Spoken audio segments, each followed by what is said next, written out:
After watching this video, you'll never look at your children in the same way. This video is going to be very long, so find a comfortable position and sit. Even if you have a short attention span, you must force yourself to watch this video because you may never hear what I'm about to share with you any other place until you die. But before I say anything, I need you to watch this video first. We're a generation of influencers. We don't know how to build anything. At 35, my mates were buying banks. What did I buy? And they were buying banks that were older than them. Tinubu, by the age of 35, was presidential candidate material. The finance Nadeko. So all our generation of people that complain about Tinubu are doing, all we've done is insult him. Same thing with Peter Obi. Built a bank. Who in our generation even owns one? Under the age of 50, who owns a bank that is under the age of 50? Them Herbert, them Herbert at 35, they own the even bank. the GTB guys too. A significant bank. If you want to go to the government side, in the 30s, they're already carrying guns, big do cool. Do you understand? They're doing cool. They're doing ministers. Yeah. Patrick Utomi. So my point is, we're a generation of influencers. We don't know how to build anything. People are trained to perform, not to build. Yeah. In this video, Mr. Aboyeji said, "We are a generation of influencers. We don't know how to build anything. At 35, my mates were building banks. They were building banks older than them." After watching this clip, I decided to make some research about Mr. Aboyeji. And I found out that Mr. Aboyeji was the co-founder of Andela and Flutterwave, and that he's currently the CEO and general partner of Future Africa, a venture platform valued at over $6 billion. Now, this information I just gave you about Mr. Aboyeji was not what I wanted to know about him when I did my research. The information I was actually seeking was to know which schools he attended. Now, look at what I saw. Secondary school. Mr. Aboyeji attended Loyola Jesuit College, Abuja, and completed his secondary school in 2007. He then proceeded to Columbia International College, a private boarding preparatory school in Ontario, Canada. Now, see where it gets interesting. According to a publication by Nigeria Tribune, as recent as 31st January 2026, Loyola Jesuit College is currently the 10th most expensive secondary school in Nigeria. As at 2005, when Mr. Aboyeji was probably in his senior secondary class, Loyola Jesuit College was the 3rd most expensive secondary school in Nigeria. If you had a chance to give your children just one gift, what would that be? I know many of us would say money, a lot of money, because we have this belief that money is wealth. But money is not wealth. You can have money and still not be wealthy, because wealth is not determined by how much money you have. Wealth is determined by your ability to create value for people other than yourself. The best gift you must give to your children is exposure. Now, exposure to what? Exposure to the critical success factors in life. When you expose your children to the critical success factors in life, you enable your children to thrive irrespective of what challenges life throws at them. The lens through which your children see the world is by far the most critical success factor in their lives. People do not see life the way it is. People see life the way they are. People see life the way they think. People see life in the perspective their mindsets have been shaped. And people see life within the context of the knowledge they've been exposed to. Critical success factors are those factors that play a major role in giving anyone a chance for a favorable outcome in life. The biggest critical success factor in life which you must expose your children to is unfair life advantage. There are two types of unfair life advantage. Number one, it is either you expose your children to their natural genetic, natural cognitive, or natural personality unfair life advantage. Or number two, you expose your children to acquired unfair life advantage. Talking about acquired unfair life advantage, let's go back briefly to Mr. Aboyeji. The same year he left secondary school in 2007 was exactly the same year I left secondary school too, which means we probably got into secondary school in 2001. He went to the 3rd most expensive secondary school in Nigeria, and I went to Federal Government College, Kotekbene. By all means, a decent secondary school in Nigeria as well. We are most likely exposed to the same subjects: English, mathematics, biology, chemistry, physics, etc. But did you know that we were not exposed to the same environment? We were not exposed to the same culture. We were not exposed to the same mindset. We were not exposed to the same pattern of thought and perception. When you attend the 3rd most expensive secondary school in Nigeria, you can never interact with people with poor mindsets, because every student you see there come from wealthy families. Their perception to life and the perception of others who attended a random secondary school can never be the same. Both sets of individuals exist and operate on two different sets of realities. In random secondary schools, you interact with people who believe that wealth is achieved by luck, hopeless miracles, and illusions of unmerited favor. You come across people who make you agree that the reason you're struggling financially is because your auntie or uncle somewhere tied your destiny in a bottle and threw the bottle into a river.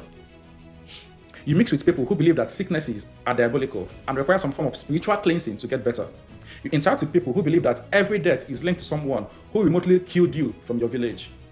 You relate with people who are taught to work for others, climb the corporate ladder until they get to the top of their careers. When you attend one of the most expensive secondary schools in Nigeria, you are exposed to people who teach you how to become the corporate ladder itself for other people like us to climb and get to the heights of their careers. You are exposed to people who understand the principles of wealth creation and how you raise money for any business venture. Most importantly, you form friendships, bonds, social circles, and connections with people who will eventually become your network of business partners and political allies in the future. Take a look at this photo and tell me who you can recognize. I can recognize Pastor Enoch Adeboye of the Redeemed Christian Church. I can also recognize Bishop Edepo of Winners Chapel.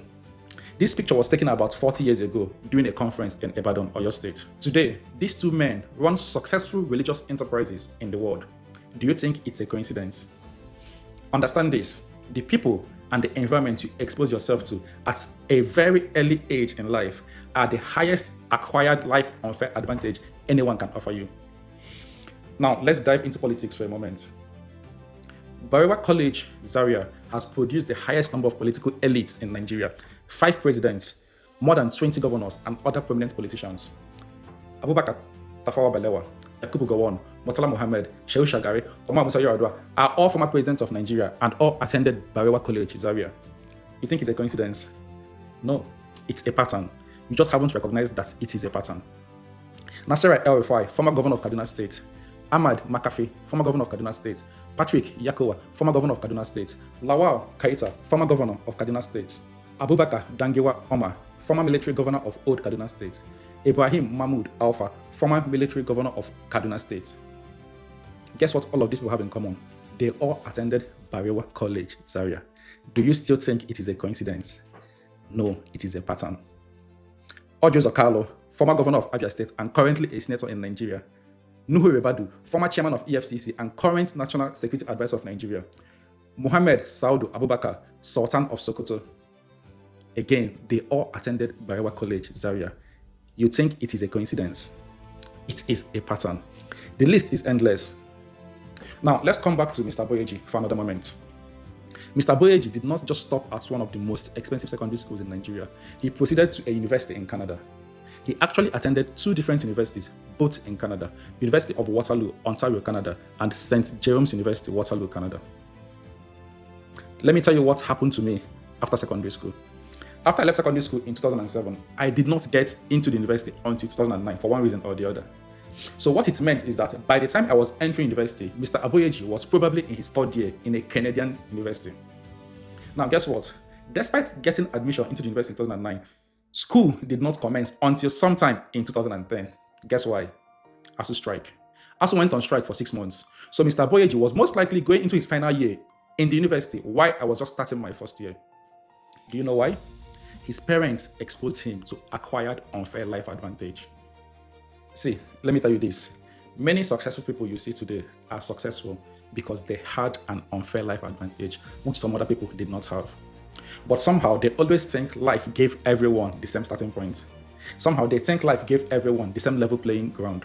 Somehow they believe life gave everyone the same opportunity. They do not realize how privileged they were to have a certain level of exposure very much early in their lives. It took me only 1 year in the UK to realize that Nigeria wasted 15 years of my life. The only reason I may be doing financially better than some of my classmates in secondary school or university now is simply because I had the unfair life advantage of traveling out of Nigeria about 10 years ago. But this does not change the fact that Mr. Boyeji worked very hard to achieve what he had for himself. In fact, until you have worked as hard as those you aspire to be like, never assume their success is luck. Moreover, there are other people who had the same opportunity as he did, but have not amounted to anything meaningful in life. However, there's an element called unfair life advantage that has propelled him earlier and faster to achieving those big dreams. It does not mean that you and I, who are not exposed to similar unfair advantages, would never attain such heights. It only means that it would naturally take us longer because we have no one that paid our ignorance debts early in life. No one No one can build anything from a level of survival. Everyone, I mean everyone, must first attain the level of self-sufficiency at the barest minimum for he or she to comfortably start building anything. Dangote's grandfather was the richest man in West Africa. Otedola's father was once the governor of Lagos State. Tony Elumelu's father-in-law was a non-executive director on the board of the UBA Bank in 2005 and later became UBA's bank chairman from 2011 to 2013.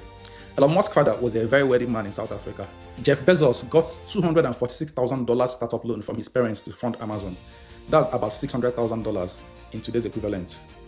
Warren Buffett started investing in stocks at age 11.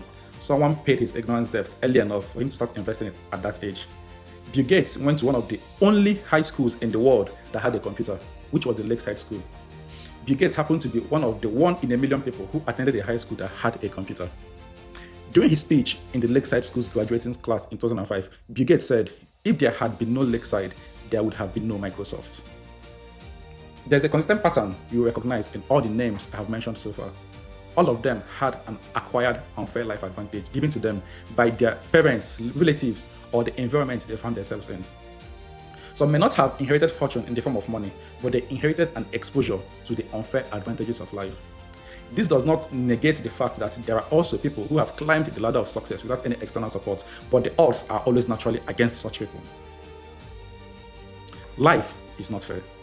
There are people who are given acquired unfair life advantage. There are also people who have natural genetic, natural personality, and natural cognitive unfair life advantage. The genetic, personality, and cognitive unfair life advantage is the one you must look out for in your children. When I say life is not fair, it is because everyone is created differently. I have come to the realization that there are people who by natural instincts are inclined to succeed in life more than others. This is not because their parents or relatives did anything special, but because by virtue of their genetic composition, nature by default gave them those gifts that already put them ahead of others. I am emphasizing deeply on genetics unfair life advantages because genetic factors work independent of other external contributions or other natural unfair advantages in life, such as environmental and circumstantial factors. Some genetic unfair advantages in life are physical structure, physical appearance, metabolism, and health, innate personality, that is being born charismatic, highly intelligent, or having a natural ability not to care about others' opinion, resilience, intrinsic motivation, and extroversion. Michael Jordan is regarded as the greatest basketball player of all time. He is 6 feet 6 inches tall. Height was his genetic unfair advantage. His technical mastery included a legendary fadeaway jumper, explosive first step, and elite ball handling, complemented by extreme athleticism comprising vertical leap and large hands. Do you think that Michael Jordan would have been one of the greatest basketball players if he was not 6 feet 6 inches tall? Caster Semenya is regarded as one of the greatest female athletes in the world. She has a higher testosterone level than her usual female competitors. This was her genetic life unfair advantage. If she had the same testosterone level as her female counterpart, she would never have excelled above them. Michael Phelps is regarded as one of the greatest swimmers of all time. He has a hyper-flexible ankles, massive wingspan, proportionate body, large feet and hands, and low lactic acid. His competitors had none of these. These were his genetic life unfair advantages. Albert Einstein is regarded as one of the most intelligent men that ever lived on Earth. It is reported that he had an IQ of between 150 to 160. The average IQ of human beings is 100. His higher IQ was his genetic life unfair advantage. Shaquille O'Neal is widely considered the most dominant player in NBA history and one of the greatest basketball players of all time. He is 7 feet 1 inch tall, weighs about 147 kg, and was still agile, flexible, and has speed despite his size. His physical genetic composition was his life unfair advantage. The more you do things that are natural to you, the less competition that you have. This is why identifying your children's natural unfair life advantage could be the most important factor that will determine how successful they will become in life. Jeff Bezos was asked why the United States has more entrepreneurial success than any other country.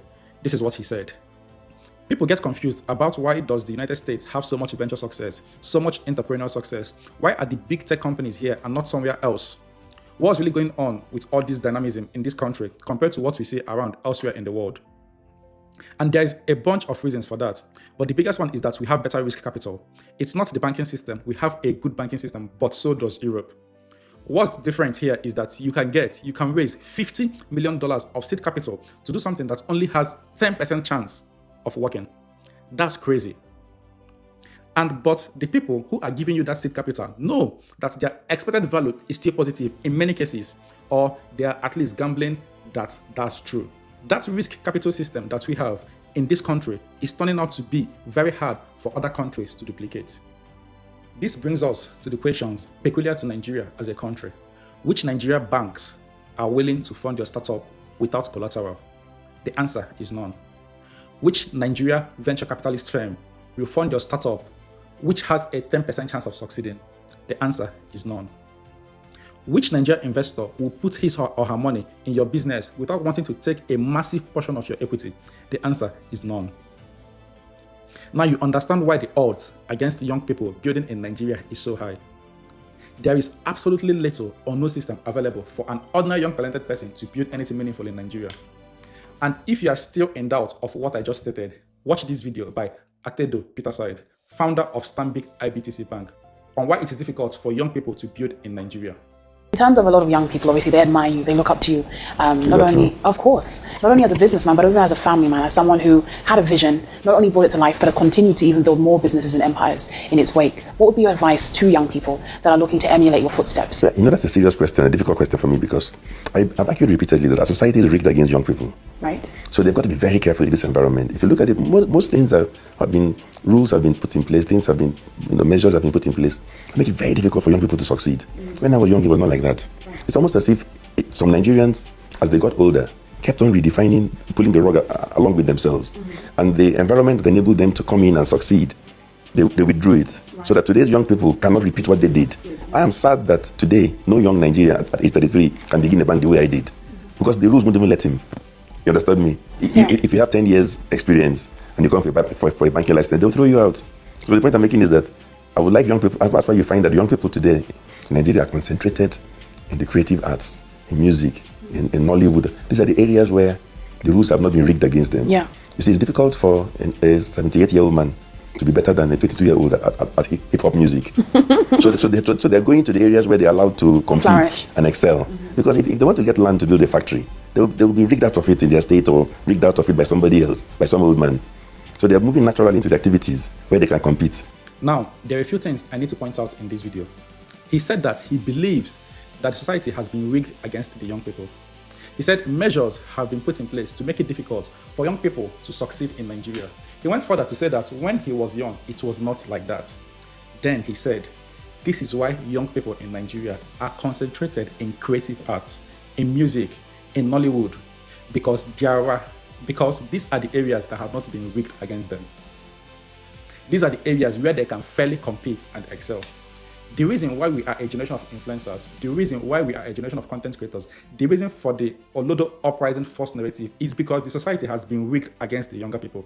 We simply do not have a system that supports young people to succeed in life. Now, guess what? My curiosity again led me to check Atedo Peterside's educational background. His secondary school was King's College, Lagos. He obtained his university degree from the City University of London and master's degree from the London School of Economics and Political Science. Again, acquired unfair life advantage comes in based on being privileged to obtain his undergraduate and postgraduate qualifications from a London university.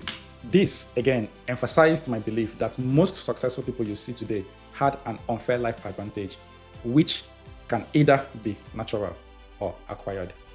So the best gift you can give your children is to either expose them to their natural life unfair advantages, or you expose them to the acquired unfair life advantages. You do not have to put them in one of the most expensive schools because not everyone can afford such. You just have to ensure that on their behalf, you make decisions which would naturally put them ahead in life. I hope this makes you better today than you were yesterday. Thank you for your time.